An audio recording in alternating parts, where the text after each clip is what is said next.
of the Three is the second volume of a long tale called The Dark Tower, a tale inspired by and to some degree dependent upon Robert Browning's narrative poem, Childe Roland to the Dark Tower Came, which in its turn owes a debt to King Lear.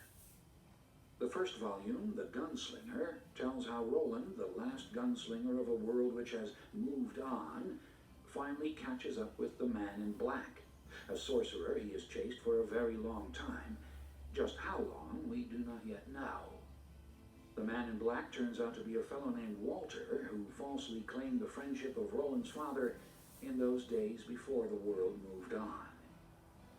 Roland's goal is not this half-human creature, but the Dark Tower. The Man in Black, and more specifically what the Man in Black knows, is his first step on his road to that mysterious place. Who exactly is Roland? What was his world like before it moved on? What is the tower, and why does he pursue it? We have only fragmentary answers. Roland is a gunslinger, a kind of knight, one of those charged with holding a world Roland remembers as being filled with love and light as it is, to keep it from moving on. We know that Roland was forced to an early trial of manhood after discovering that his mother had become the mistress of Martin, a much greater sorcerer than Walter, who, unknown to Roland's father, is Martin's ally. We know Martin has planned Roland's discovery, expecting Roland to fail and to be sent west. We know that Roland triumphs in his test. What else do we know? That the gunslinger's world is not completely unlike our own. Artifacts such as gasoline pumps and certain songs, Hey Jude for instance, or the bit of doggerel that begins Beans, Beans, the musical fruit, have survived. So have customs and rituals oddly like those from our own romanticized view of the American West. And there is an umbilicus which somehow connects our world to the world of the gunslinger. At a way station on a long deserted coach road in a great and sterile desert, Roland meets a boy named Jake who died in our world. A boy who was, in fact, pushed from a street corner by the ubiquitous and iniquitous Man in Black. The last thing Jake, who was on his way to school with his book bag in one hand and his lunchbox in the other, remembers of his world, our world, is being crushed beneath the wheels of a Cadillac and dying. Before reaching the Man in Black, Jake dies again. This time because the gunslinger, faced with the second most agonizing choice of his life, elects to sacrifice this symbolic son. Given a choice between the tower and child, possibly between damnation and salvation, Roland chooses the tower. Go then, Jake tells him before plunging into the abyss.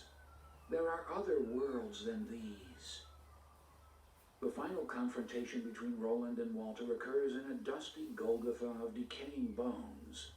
The Dark Man tells Roland's future with a deck of tarot cards.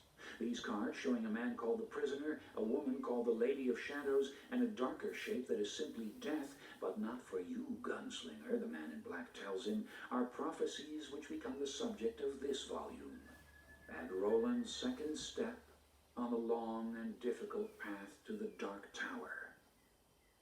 The Gunslinger ends with Roland sitting upon the beach of the Western Sea watching the sunset.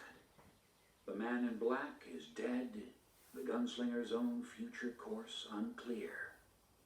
The drawing of the three begins on that same beach less than 7 hours later. Prologue. The Sailor.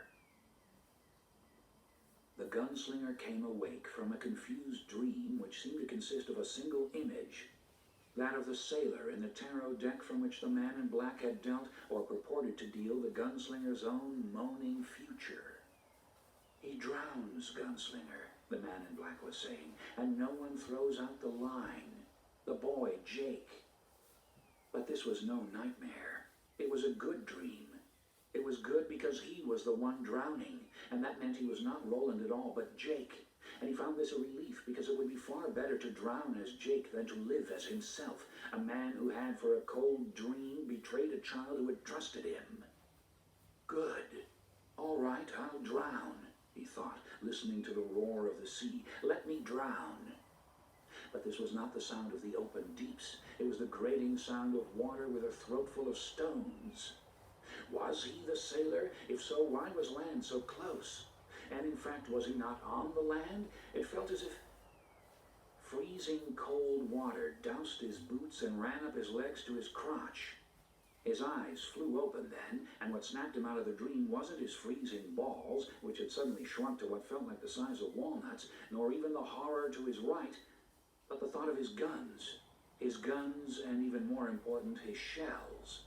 Wet guns could be quickly disassembled, wiped dry, oiled, wiped dry again, oiled again, and reassembled. Wet shells, like wet matches, might or might not ever be usable again. The horror was a crawling thing which must have been cast up by a previous wave. It dragged a wet, gleaming body laboriously along the sand. It was about 4 feet long and about 4 yards to the right. It regarded Roland with bleak eyes on stalks. Its long, serrated beak dropped open, and it began to make a noise that was weirdly like human speech. Plaintive, even desperate questions in an alien tongue. Did a chick, dumma chum, dada chum, dada chick. The gunslinger had seen lobsters. This wasn't one, although lobsters were the only things he had ever seen which this creature even vaguely resembled. It didn't seem afraid of him at all. The gunslinger didn't know if it was dangerous or not. He didn't care about his own mental confusion, his temporary inability to remember where he was or how he had gotten there, if he had actually caught the man in black or if all that had only been a dream. He only knew he had to get away from the water before it could drown his shells. He heard the grinding, swelling roar of water and looked from the creature. It had stopped dead and was holding up the claws with which it had been pulling itself along, looking absurdly like a boxer, assuming his opening stance, which Court had taught them was called the honor stance, to the incoming breaker with its curdle of foam. It hears the wave, the gunslinger thought. Whatever it is, it's got ears. He tried to get up, but his legs, too numb to feel, buckled under him. I'm still dreaming, he thought. But even in his current confused state, this was a belief much too tempting to really be believed. He tried to get up again, almost made it, then fell back. The wave was breaking. There was no time again. He had to settle for moving in much the same way the creature on his right seemed to move.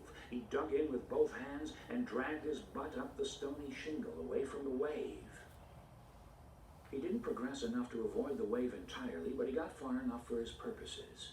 The wave buried nothing but his boots. It reached almost to his knees and then retreated. Perhaps the first one didn't go as far as I thought.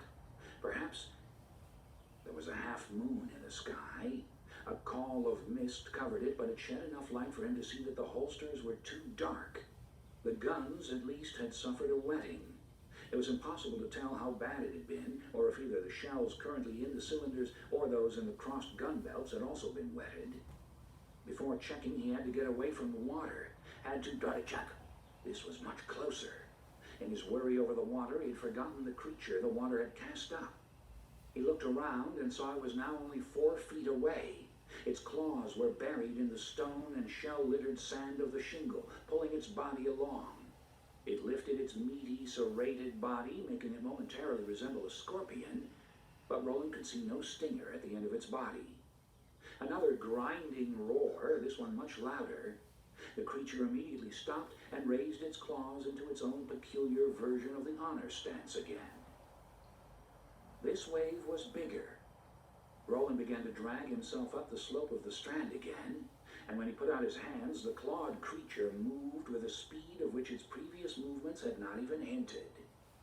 The gunslinger felt a bright flare of pain in his right hand, but there was no time to think about that now.